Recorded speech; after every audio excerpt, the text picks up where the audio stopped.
చాలా దురదృష్టం.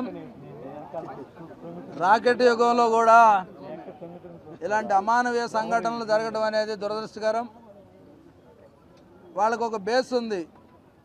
ఎవరు బలహీనంగా ఉంటారో బలహీనల మీద దాడి చేయడానికి ప్రతి సంఘటన కూడా వాళ్ళు వేదికగా చేసుకున్నటువంటి సందర్భం మనం చూస్తూ ఉన్నాం. దురదృష్టం ఏంటంటే గతంలో జరిగిన ఒక పక్క అయితే ప్రస్తుతం కూడా అదే ధైర్యంతో కొనసాగుతుండడం అనేది దురదృష్టకరం. ఇప్పుడే పవన్తో మాట్లాడాను. దానిలో దాదాపుగా 25 మంది పైగా ఉన్నారు. దానిలో 16 మంది పేర్లతో సహా గుర్తుపెట్టినటువంటి పరిస్థితి.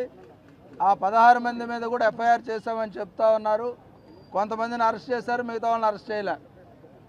ప్రభుత్వం తరపున రావాల్సినటువంటి అన్ని రాయితీలు కూడా అట్రాసిటీ ఏదైతే ఎఫెక్ట్ అవుతా ఉందో దానికి వచ్చినటువంటి అన్నీ కూడా ఆ కుటుంబానికి అందించడం జరుగుతుంది. నేను కలెక్టర్ గారికి ఇప్పుడే ఆదేశాలు ఇవ్వడం జరుగుద్ది. కానీ ఎవరైతే అనిల్ రెడ్డి ఉన్నాడో, అనిల్ రెడ్డి మిగతా 5గురు కాకుండా మొత్తంగా 25 మంది ఉన్నారు. వాళ్ళని దాచిన వాళ్ళు ఎవరు, అదేవిధంగా వాళ్ళకి ఆ ధైర్యాన్ని ఇచ్చింది ఎవరు, దీని వెనక ఎంత వారు ఉన్నా సరే ఎవరిని కూడా వదిలిపెట్టే ప్రసక్తి లేదు. ఎందుకంటే ఈ ప్రభుత్వం చాలా స్పష్టంగా దళితులకు అండగా ఉండమని కమిషన్ చైర్మన్గా నాకు బాధ్యతలు అప్పచెప్పారు. రాజకీయాలకు అతీతంగా కూడా ఈరోజు మేము అన్నీ కూడా ఏ దళితుడి మీద దాడి జరిగినా సరే దాన్ని ఖచ్చితంగా అడ్డుకోవడం జరుగుద్ది. ఏదైతే చట్ట ప్రకారం వాళ్ళ మీద చర్యలు తీసుకుంటాం.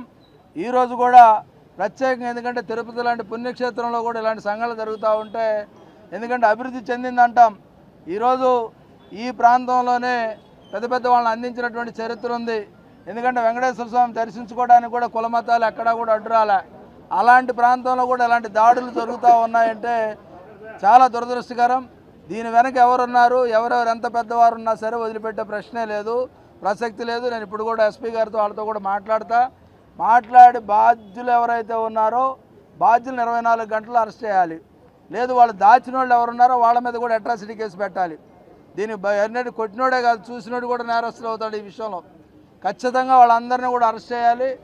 అరెస్ట్ చేసి నాకు 24 గంటల్లో తెలియజేసే విధంగా కూడా చర్యలు తీసుకోమని ఎస్పీ గారిని ఆదేశించడం జరిగింది. అదేవిధంగా హాస్పిటల్లో కూడా చిన్న ఏదైతే మెడికల్గా చిన్న ఇబ్బందులు ఉన్నాయి, అవి కూడా సూపరింటెండెంట్ గారితో మాట్లాడి ఎవరైతే బాధితుడు పవన్ ఉన్నారో అతను పూర్తి స్థాయిలో వైద్యాన్ని అందించడం. ఎందుకంటే మీరు చూసారో లేదో నాకు స్పష్టంగా తెలియదు, కానీ ఆపాద మస్తకం దెబ్బలు ఉన్నాయి. ఎందుకంటే అతను దెబ్బలు తగలిన స్థలం ఏదన్నా ఉందంటే నోరు ఒకటన్ను ఏదైతే మనం సీక్రెట్గా ఉంటే ఆ పార్ట్స్ తప్ప మిగతా అన్ని చోట్ల దెబ్బలు ఉన్నాయి. అతని దెబ్బలు అనేది ఆపాద మస్తకం అరికాల నుంచి నన్నెత్తి వరకు కూడా దెబ్బలు ఉన్నాయి. బూటుకాలతో తన్నినటువంటి ఇవి ఉన్నాయి. అసలు వాళ్ళకి ధైర్యం ఏంటో అర్థం కావట్లే. ఎందుకంటే ఈ కాలంలో ఈ యుగంలో కూడా ఇలాంటి దారుణాలు చేసేటటువంటి సాహసం చేస్తున్నారంటే వాళ్ళు మనుషులు కాదు, మానవ మృగాలు. ఆ మృగాలకి స్పష్టంగా చట్టం అమలు చేసే విధంగా, అదేవిధంగా దీన్ని కూడా అవసరమైతే స్పెషల్ ట్రాక్ ఏర్పాటు చేసి స్పెషల్ కోర్టు ఏర్పాటు చేసి త్వరితగతిన దీని మీద నిందితుల్ని అరెస్ట్ చేయటం, వాళ్ళ మీద చర్యలు తీసుకోవటం, వాళ్ళ శిక్షలు విధించే విధంగా కూడా చర్యలు తీసుకుంటాం. అంతేకాకుండా ఈ ప్రాంతంలో ఉన్నటువంటి వాళ్ళకే కాదు, ఆంధ్రప్రదేశ్లో ఉన్న ప్రతి దళితుడికి హామీ ఇస్తూ ఉన్నాం.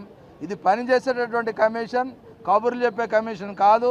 ఎవరికి ఏ ఇబ్బంది ఉన్నా సరే నా ఫోన్ నెంబర్ అందరి దగ్గర ఉంది, దయచేసి తెలియజేయండి. వితిన్ డేలో నేను వచ్చి వాళ్ళని జరిగినటువంటి సంఘటన దాంతోపాటు ఇంకోటి కూడా మనవి చేస్తూ ఉన్నా. అట్రాసిటీస్ అంటుందని ప్రతి ఒక్కళ్ళు చులకన అవుతూ ఉంది. దాని నిబద్ధతతో నిజాయితీతో ఎవరైతే బాధితులు ఉన్నారో వాళ్ళందరూ అప్లై చేయండి.